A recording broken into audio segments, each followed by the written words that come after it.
नमस्कार। कोरोना का कहर बढ़ रहा है। दिल्ली में एक ही दिन में 131 मौतें हुई। सरकार अब सख्तियां बढ़ा रही है। दिल्ली में मास्क नहीं पहनने पर जुर्माना बढ़ा दिया गया है। पहले ये 500 रुपये था, लेकिन अब 2000 रुपये कर दिया गया है। मुख्यमंत्री अरविंद केजरीवाल ने कहा है कि उपराज्यपाल से मिलकर ये फैसला लिया गया। दिल्ली में कोरोना के मामले लगातार बढ़ रहे हैं, इसको देखते हुए ये कदम उठाना पड़ा है।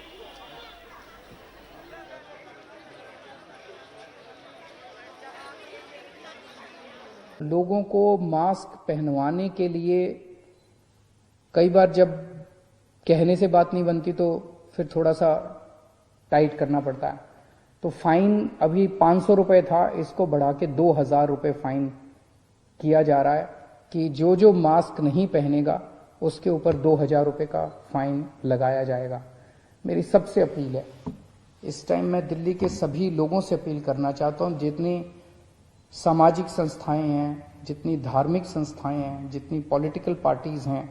आज मैंने पॉलिटिकल पार्टीज को भी यही कहा, मैंने कहा कि आप अपने सारे कार्यकर्ताओं को सड़क पे उतारिए और उनको मास्क देके भेजिए कि वो मास्क बांटे। कोई अगर सड़क के ऊपर मिले जिसने मास्क नहीं पहना हुआ, जितनी धार्मिक संस्थाएं हैं उनसे भी मेरी यही निवेदन है। तो सरकार ने 2000 रुपये मास्क नहीं लगाने का जुर्माना बेशक लगा दिया है, लेकिन कुछ लोग हैं जो अभी भी लापरवाही बरत रहे हैं। दिल्ली के चांदनी चौक में जायजा लिया हमारे सहयोगी शरद शर्मा ने। मैं चांदनी चौक में हूं। मेरे ठीक पीछे आपको दिल्ली का ऐतिहासिक लाल किला नज़र आ रहा है, जहां से हर साल स्वतंत्रता दिवस पर देश के प्रधानमंत्री भाषण देते हैं और देश की आज़ादी का ये एक अहम प्रतीक है। चांदनी चौक पे मैं हूं, तो ये चांदनी चौक पे इसलिए हूं कि पिछले दिनों यहीं से कुछ तस्वीरें दिखनी शुरू हुई थी, जिससे सवाल उठे थे कि दिल्ली के अंदर हो क्या रहा है। कोरोना काल जो है वो महसूस ही नहीं हो रहा है। इतनी अच्छी खासी भीड़ यहाँ पर पिछले दिनों थी। हालांकि अब क्योंकि दिवाली नहीं है तो फिर दिवाली के बाद थोड़ा सा रश जो है वो कम हुआ है। तो यहाँ ये जानने आया मैं लोगों से कि अब क्योंकि ये ऐलान कर दिया गया है कि अब केजरीवाल सरकार जो है वो सख्ती करने जा रही है। 500 रुपये का चालान अभी तक हुआ करता था अगर आप मास्क नहीं पहनते थे, लेकिन अब 2000 रुपये का चालान होगा अगर आप मास्क नहीं पहनेंगे। आप बताइए कि अब 500 रुपये का चालान जो है मास्क ना पहनने पर अब 2000 रुपये का कर दिया गया है। 2000 रुपये कर दिया वो ठीक है, लेकिन सभी के लिए होना चाहिए ना, पब्लिक हो या पुलिस वाले हो या कोई भी हो, सबके लिए कानूनी एक होना चाहिए।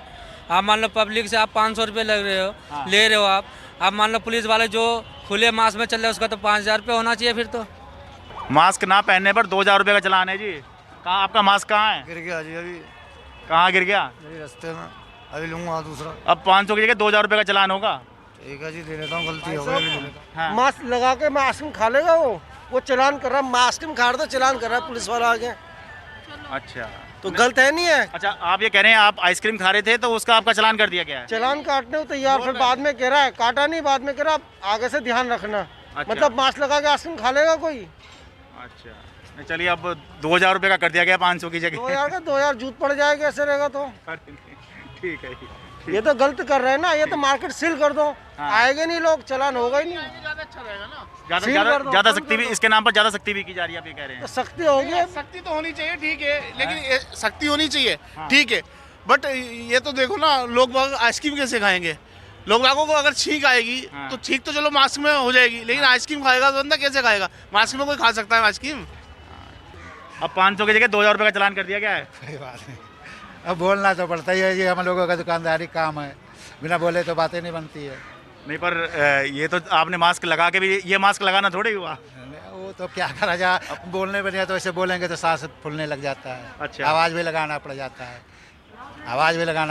है, तो 2000 रुपये का चालान देंगे फिर आप? अब कहाँ से, इतनी तो कमाई नहीं तो देंगे कहाँ से? तो वही तो कह रहा हूँ। देखिए आपने अभी भी नीचे ही किया हुआ है। नहीं, आपसे आप बातें करने के लिए तो करना ही पड़ जाता है, वैसे तो सांस फूलने लगती है। चालान है जी अब 500 की जगह 2000 का, ये मास्क नीचे करके घूमने पर। कुछ ना हो रहा है। क्यों जी? बिल्कुल सही बात है। 500 रुपये की जगह अब 2000 रुपये का चालान होगा। किस तरह से आपको लगता है कि ठीक है या ज़्यादा सख्ती है? सख्ती है, ठीक है सर, बढ़िया।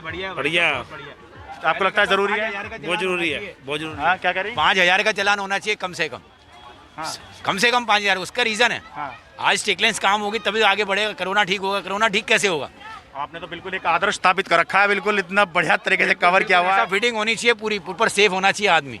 बेनिफिट ही तभी है सर, पूरा कवर्ड होगा इंसान तभी तो सेफ रहेगा। और जब सेफ्टी नहीं है, लोग मर रहे हैं, लोग शॉपिंग कर रहे हैं, उसका क्या फ़ायदा? भाई इस तरह से मास्क नीचे करने पे ना 2000 रुपये का चालान होगा। भाई तुम तो बेइज्जती मार रहे हो। ये नाक के नीचे अगर मास्क आएगा ना तो 2000 रुपये का चालान है। अब 500 रुपये की जगह 2000 रुपये हो गया अब। हाँ ठीक है भैया, अगली बार से नहीं। ये थोड़ा सा डील है इसलिए ऐसा हो रहा है। तो लोग इस बात पर तो सहमत हैं कि मास्क लगाना चाहिए और जो ना लगाए उस पर चालान होना चाहिए, लेकिन बहुत से लोग जो हैं वो ये नहीं समझते कि उन्होंने मास्क लगाया हुआ है और अगर वो नाक से नीचे है या मुंह से नीचे है तो उस मास्क लगाने का कोई मतलब नहीं है। अगर आप के मुंह और नाक नहीं ढके हुए हैं तो आप समाज में संक्रमण फैला सकते हैं और इस स्थिति में आपका अब 500 की जगह 2000 रुपये का चालान हो सकता है। चांदनी चौक दिल्ली से मैं शरद शर्मा, NDTV इंडिया।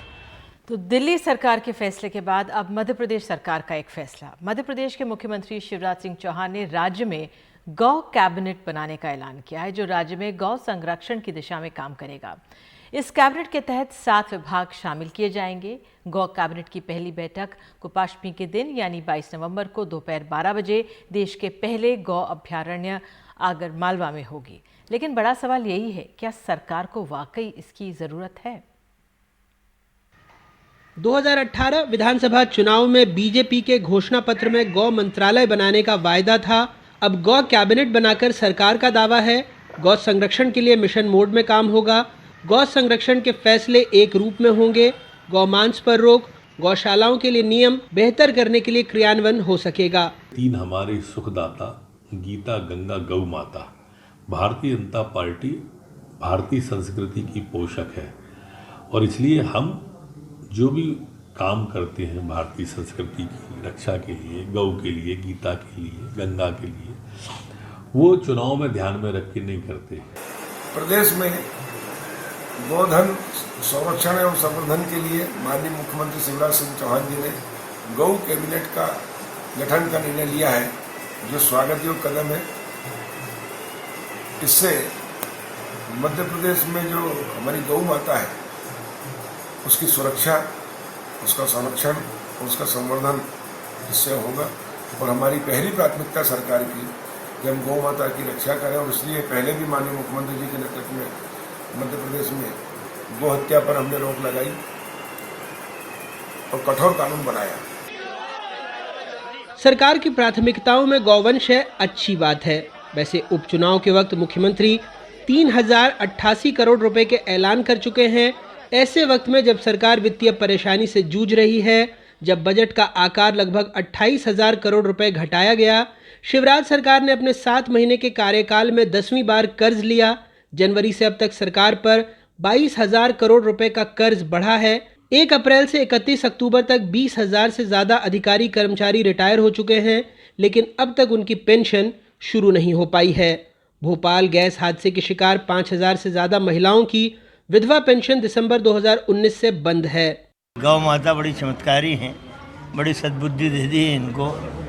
आगर की बात करते हैं, आगर में बड़ी भारी गौशाला का निर्माण किया था और सैकड़ों गाय वहाँ पे पिछले समय में जब इनकी सरकार थी कीचड़ में धंस गई, न उनके पानी की व्यवस्था थी, न चारे की व्यवस्था थी। वो पाप इनको लगा, लेकिन आज तक किसी को सजा नहीं दिलाई। ये तो कमलनाथ जी का चमत्कार है, जिन्होंने 15 महीने के कार्यकाल में 1000 हाईटेक गौशालाएं का निर्माण इस प्रदेश में किया। शिवराज की सरकार थी 15 साल, उसमें गौ माता के कत्ल खाने ज़्यादा बने थे, गौशालाएं नहीं खुली थी। एक और बात जो हमने आपको पहले भी बताई थी, गाय प्रेमी सरकार ने लगभग 1300 गौशालाओं में रहने वाली 1,80,000 गायों के लिए मात्र 11 करोड़ रुपए के बजट का आवंटन किया है, यानी प्रति गाय लगभग ₹1.60, जबकि ये रकम पहले प्रति गाय 20 रुपए थी। हाल ही में हुए उपचुनाव के दौरान पूर्व मुख्यमंत्री कमलनाथ कहते थे कि मध्य प्रदेश भ्रष्टाचार, महिलाओं के प्रति अपराध और बेरोजगारी, कुपोषण जैसे मामलों में नंबर 1 पर है। मुख्यमंत्री शिवराज सिंह चौहान जब विपक्ष में थे, कमोबेश वो भी यही कहते थे। हालांकि जब सत्ता में आए हैं तो प्राथमिकताएं बदल गई हैं। है ना मज़ेदार बात, जो बात भाषण में होती है वो शासन के दौरान नहीं, और जो शासन के दौरान कही जाती है वो भाषणों में नहीं। भोपाल से कैमरा पर्सन रिजवान खान के साथ अनुराग द्वारी, NDTV इंडिया। और आइए लेते एक छोटा सा ब्रेक, और ब्रेक के बाद आपको बताएंगे गुमशुदा बच्चों को कैसे मिली है राहत। एक छोटे से ब्रेक के बाद।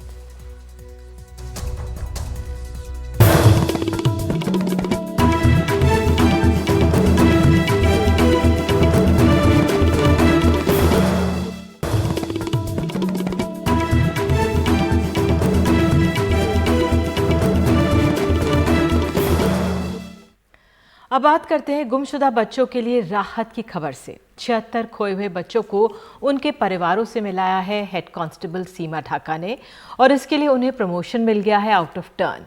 सीमा ढाका हेड कांस्टेबल से अब असिस्टेंट सब इंस्पेक्टर बन गई हैं। गौरतलब है कि दिल्ली में हर रोज 17 बच्चे खो जाते हैं। Delhi commission for protection of child rights की रिपोर्ट के अनुसार 2019 में दिल्ली से 22,567 बच्चे खो गए थे और उनमें से सिर्फ 12,996 ही ट्रेस किए जा सके। जाहिर है ये पुलिस के लिए बड़ी चुनौती बन गई। 7 अगस्त को दिल्ली पुलिस कमिश्नर ने एक स्कीम का ऐलान किया था जिसमें 50 खोए बच्चों को 1 साल के भीतर खोज निकालने वाले को इनाम मिलना था। तो सीमा ढाका ने कुछ ही महीनों के भीतर इन बच्चों को खोज निकाला, जिनमें 2 पश्चिम बंगाल, 2 होशियारपुर पंजाब के और कई गुरुग्राम, गाजियाबाद, नोएडा और बिहार के थे। तो वो दिल्ली के समयपुर बदली पुलिस स्टेशन में तैनात हैं। ये प्रमोशन उन्हें इनाम के तौर पर मिला क्योंकि उन्होंने 76 खोए बच्चों को ढूंढ निकाला। इनमें से 56 बच्चे 14 साल से कम उम्र के हैं। और सीमा ढाका हमारे साथ मौजूद हैं। सीमा जी, बहुत बहुत धन्यवाद समय निकालने के लिए। आपको बहुत बहुत बधाई, आपने इतना नेक काम किया, आपको प्रमोशन भी मिला, ये सुन के बहुत अच्छा लगा। तो जो ये चुनौती है पुलिस विभाग के सामने, जाहिर है बहुत बड़ी है, जो हमारे खो जाते हैं बच्चे। आपने इस चुनौती को कबूल क्यों किया? क्योंकि आप जैसे तो और भी बहुत सारे पुलिसकर्मी हैं। जैसे कि हमारे सीपी साहब ने हमें गाइड किया, मोटिवेट किया कि हमारे दिल्ली में बहुत सारे बच्चे किडनैप हो रहे हैं, मिसिंग हो रहे हैं, और हमें उनको एक ट्रेस करके एक ऑफेंस को रोकना ही नहीं, एक सोशल वर्क भी है। किसी के बच्चों को उनके हैंडओवर करना, उनसे मिलवाना एक सोशल वर्क भी हो जाता है। तो मुझे लगा ये दोनों ही काम हम एक ही जॉब में रह के आराम से कर सकते हैं। और जैसे ही मैंने ये अपने सीनियर के से डिस्कस करके कि मैं वॉलंटरी की मैं करना चाह रही हूँ, मेरा इंटरेस्ट है, तो उन्होंने मुझे परमिशन दी और मेरे साथ स्टाफ भी लगाया इस काम के लिए। मैं अकेली नहीं हूँ, मेरा स्टाफ भी जो मेरे साथ काम करता था एक टीम की तरह, उन्होंने सबने मुझे सहयोग दिया, तभी मैं इतने कम टाइम में और इतने बच्चे रिकवर कर पाई हूँ। बिल्कुल, हर कामयाबी के पीछे पूरी टीम वर्क होती है, और आप जिस तरह से कह रही हैं। तो सीमा, क्या पाया, क्यों खो जाते हैं इतने बच्चे? क्या आपकी खोज में सामने आया? 76 बच्चों में मैम अलग अलग रीज़न है सभी बच्चे का गुम होने का। किसी का कोई फैमिली डिस्प्यूट भी है, जैसे सिंगल पेरेंट्स हैं या स्टेप फादर और मदर हैं, तो भी बच्चे का थोड़ा घर से उसको लगता है कि मुझे प्यार नहीं मिल रहा है या मुझे यहाँ से चला जाना चाहिए, ये भी रीज़न है। कुछ लड़कियाँ हैं फीमेल, जैसे किसी के बहकावे में आने से, कम एज की होती हैं, 11, 12, 13 साल जैसे एज होती है, उसमें बच्चे को इतनी समझ नहीं होती है, वो जल्दी किसी के बहकावे में आ जाती हैं। कुछ फीमेल्स भी हैं। कुछ बच्चे ऐसे भी हैं जो नशे की आदत में पड़ जाते हैं और अपनी नशे की पूर्ति के लिए वो घर से निकल जाते हैं और इधर उधर के जो क्रिमिनल जो एक्टिविटी है उनमें इन्वॉल्व हो जाते हैं। और अलग अलग रीज़न हैं जो 76 बच्चे मैंने रिकवर किए हैं, सभी का राहत तो आपने राहत तो आपने 76 परिवारों को दी, लेकिन 1-2 केसेस के बारे में बताइए जो वाकई में आपको दिल से बहुत सुकून आपको महसूस हुआ कि चलिए अच्छा ये परिवार से जाके मिल गए। जी, जैसे एक अलीपुर थाने का केस था, मनीषा नाम की लड़की किडनैपिंग की रिपोर्ट थी। वो 15 साल की एज उसकी थी जिस टाइम वो FIR रजिस्टर्ड हुई थी। वो जो OTP का टारगेट था उसमें इंक्लूड नहीं थी, क्योंकि OTP के लिए बिलो 15 चिल्ड्रन रिकवर करने थे। लेकिन जैसे ही मैं उसके फादर से मिली, उसके फादर से मेरी बात हुई, उन्होंने मुझे कहा कि मैम मैं आपके हाथ जोड़ता हूँ, पैर पड़ता हूँ, मेरी बच्ची का एक दिन फ़ोन आया था और वो कहीं शादी करके इस तरह से रह रही है और मेरी बच्ची को वहाँ से निकाल दो और मेरी बच्ची को मेरे पास ले आओ, तो मैं आपका ये एहसान पूरी उम्र नहीं भूलूंगा। उनकी आंखों में जो वो दर्द था, वो पीड़ा थी, उनके आंसू देख के मुझे इतना तरस आया कि मुझे इनके बच्चे को ढूंढना है। उन्होंने मुझे एक नंबर प्रोवाइड कराया कि इस नंबर से वहाँ से हमें कॉल आई थी। मैंने उस नंबर की कैफ और CDR निकलवाई। मैंने उस लड़की की जो लोकेशन थी वहाँ निकलवाई। मैं वहाँ पहुँची और लोकल जो पुलिस थी वहाँ उनसे टाई अप किया, उनकी हेल्प ली और उसी गांव में तिगरी धाम करके एक गांव था, जगह का नाम था। मैं वहां पहुंची, वो लड़की मुझे मिल गई इजीली और मैं उस लड़की को रेस्क्यू करके वहां से लाई। लेकिन वो लड़की इतनी खुश थी मुझे देखते ही कि पुलिस मुझे लेने आ गई है, मेरा मैं यहाँ से निकल जाऊंगी। और वो अपने घर वालों से मिलके इतनी खुश हुई, उसके पेरेंट्स भी उसको देख के रोने लगे, इतने खुश हुए, बहुत ज़्यादा उनको खुशी हुई। तो उनकी खुशी देख के ही मुझे और ज़्यादा मोटिवेशन मिला। फिर मैं अपने काम में और आगे मैं सोच रही थी कि कम टाइम में मैं और बच्चे जल्दी रिकवर करूं, और ऐसा ही हुआ। उनकी मोटिवेशन से, उनकी खुशी की मोटिवेशन से जो मुझे मैं अपना काम इतनी जल्दी कर पाई हूं। प्लस मेरा स्टाफ भी जो मुझे पल पल पे गाइड भी करता रहा और मेरे साथ भी खड़ा रहा, मैं उनका भी बहुत बहुत धन्यवाद करूंगी जिन्होंने मुझे इतनी बड़ी अचीवमेंट के लिए मेरा साथ दिया है। बिल्कुल सीमा, मैं बार बार यही कहूँगी कि ये टीम वर्क होता है, लेकिन आप इसके अगवा हैं तो आप प्रेरणा करते हैं अपनी पूरी टीम को।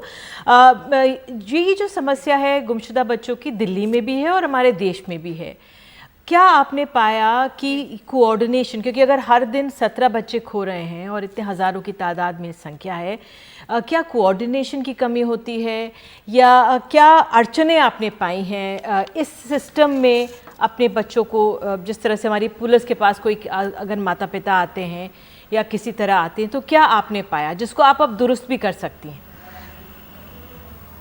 सिस्टम में तो कोई कमी मैं नहीं कहूँगी कि है, क्योंकि जिसको भी कोई इन्वेस्टिगेशन मार्क होती है सभी अपना 100% करने की कोशिश करता है और करता भी ऐसे ही है।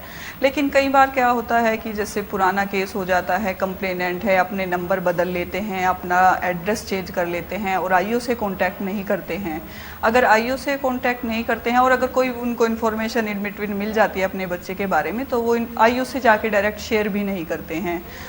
जब आईओ का कंप्लेनेंट से ही कम्युनिकेशन नहीं होगा तो वो क्या इन्वेस्टिगेशन करेंगे और कैसे बच्चों को ढूंढ पाएंगे। डर तो भी हो मेरा सकता ये है कि अगर कोई डर तो नहीं मैम, आजकल इतना पुलिस से सब इतना सोशल वर्क कर रही है, पब्लिक के बीच में जा रही है, इतने अच्छे काम कर रही हैं, तो मुझे नहीं लगता डर है। बट अगर वो थोड़ी भी उनको कुछ भी, अगर वो एड्रेस चेंज करते हैं, मोबाइल नंबर चेंज करते हैं, वो आईओ को अपना एड्रेस और नंबर दे के आए, टाइम से जो भी उनको इन्फॉर्मेशन मिलती है अपने बच्चे के बारे में आईओ से टाई अप करें, उनको बताएं, तो मुझे लगता है कि और आसान हो जाएगा आईओ के लिए। बिल्कुल, आपने ये बड़ी बात कही है कि जो ऐसे मामलों को झेल रहे हैं अपने आईओ से ज़रूर कांटेक्ट में रहें।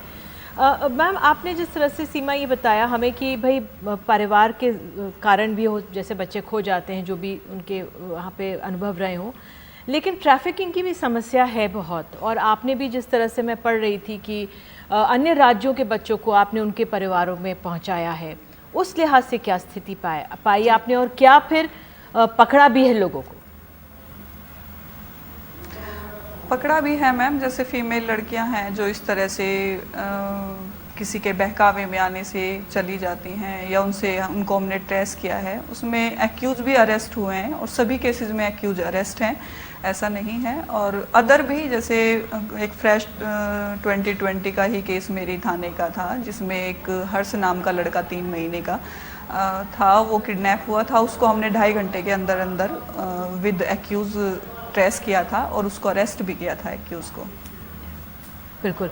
और समय के बारे में, जैसे आपने कहा 2.5 महीने का, और जो आपने मनीषा का केस बताया कुछ सालों का, तो उस लिहाज से 1 साल के अंदर जो ये स्कीम थी अभी भी चल रही है, थोड़ा ये बताइए। पुलिस महकमे में तो काफ़ी हो रहा होगा इस चर्चा को लेकर, अब जिस तरह से आपको भी प्रमोशन मिल गया है।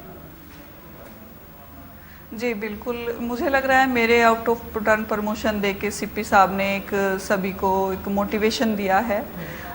वो आगे भी मेरी तरह ऐसे ही काम करेंगे और दिल्ली पुलिस का ऐसे ही नाम रोशन करेंगे और बच्चों को ट्रेस करके उनके पेरेंट्स के हैंडओवर करेंगे। बिल्कुल। और बिल्कुल सीमा ढाका, आप हमारे साथ जुड़ी, आपको एक बार फिर से बधाई, और ये उम्मीद करते हैं जिस तरह से आपने एक मिसाल कायम की है, हमारा और पुलिस बल जो है वो ऐसे ही गुमशुदा बच्चों को खोज निकालेगा। बहुत बहुत धन्यवाद। जी मैम, थैंक यू। एक छोटा सा हम लोग ब्रेक ले लेते हैं और ब्रेक के बाद तुरंत लौटते हैं।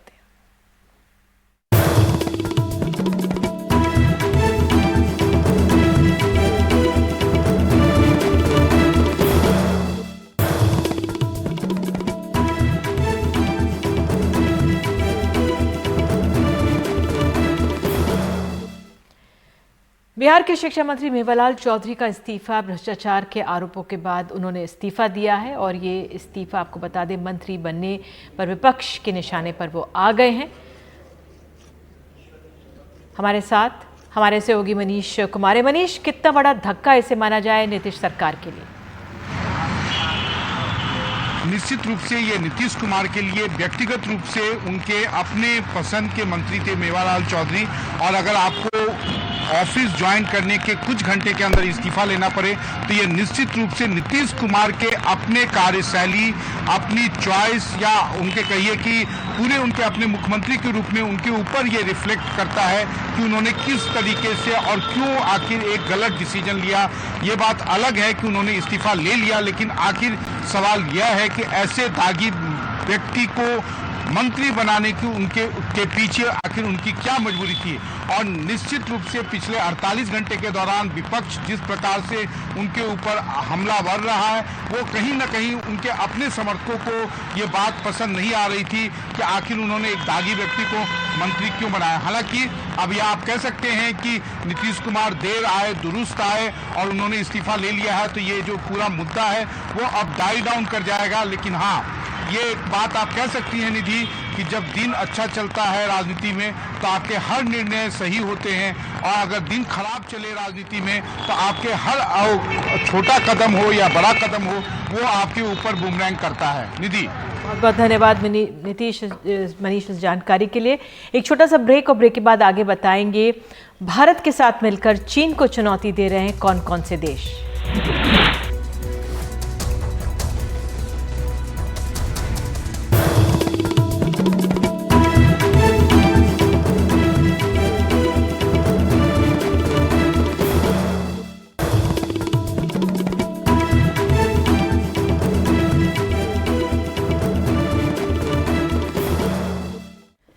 चीन की दादागिरी के खिलाफ अरब सागर में भारत, अमेरिका, जापान और ऑस्ट्रेलिया की नौसेना मालाबार सैन्य अभ्यास कर रहे हैं।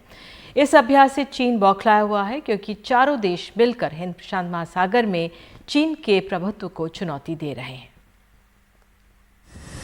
अरब सागर में भारतीय नौसेना का विमानवाहक पोत INS विक्रमादित्य और अमेरिकी जंगी जहाज निमित्त, साथ में जापान और ऑस्ट्रेलिया के युद्धपोत अपनी ताकत और क्षमता को प्रदर्शित करते।